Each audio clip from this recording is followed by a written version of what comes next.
warahmatullahi wabarakatuh. Apa kabar Ananda? Mari kita lanjutkan pembahasan materi kita tentang hakikat bangsa dan negara. Baiklah, pada pertemuan kemarin itu sudah kita bahas apa arti negara, apa arti bangsa. Juga kita sudah membahas tentang bentuk-bentuk negara. Nah, sekarang yang akan kita bahas adalah bentuk kenegaraan. Nah, bentuk kenegaraan itu ada beberapa yang harus kita ketahui.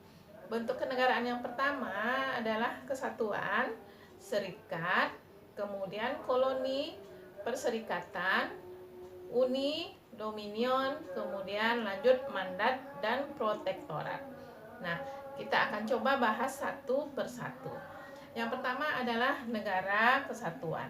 Nah, negara kesatuan adalah suatu negara yang merdeka dan berdaulat dengan satu pemerintahan yang sah. Nah, dan diatur oleh satu pemerintahan.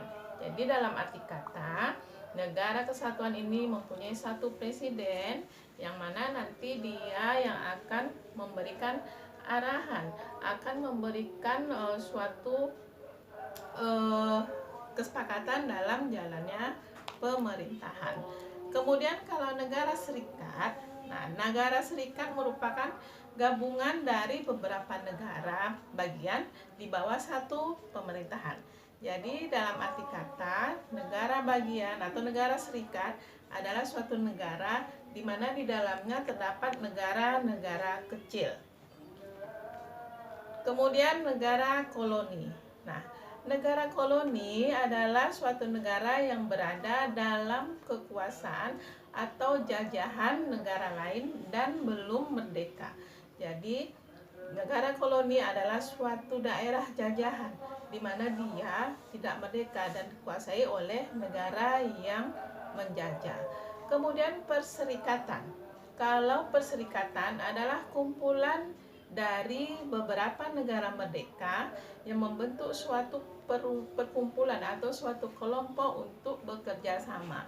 Jadi ini biasanya perserikatan dilakukan oleh negara-negara yang berada dalam satu kawasan seperti negara Asia Tenggara. Nah, kita kenal dengan perserikatan negara ASEAN. Sekarang kita lanjut membahas tentang uni. Nah, uni merupakan gabungan dua atau lebih negara yang merdeka dan berdaulat oleh seorang raja atau kepala negara. Nah, jadi negara uni ini biasanya dia dikepalai oleh seorang raja dan ini merupakan gabungan dari dua negara ataupun lebih. Kemudian negara dominion.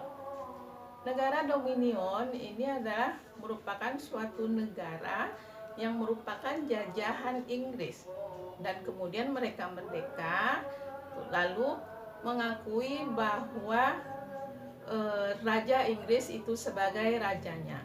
Nah, jadi negara dominion ini adalah negara bekas jajahan Inggris. Kemudian kita lihat mandat. Nah, kalau mandat di sini berarti ada suatu pelimpahan. Jadi negara bekas jajahan negara-negara dalam Perang Dunia Kedua. Jadi semua negara-negara yang bekas jajahan dari suatu negara dalam Perang Dunia Kedua itu nanti dikatakan sebagai negara mandat. Kemudian protektorat. Nah, kalau protektorat ini negara yang berada di bawah perlindungan negara lain yang kuat. Jadi apabila ada suatu negara yang lemah, kemudian dia berada di bawah kekuasaan atau perlindungan suatu negara yang kuat, itu disebut dengan negara protektorat.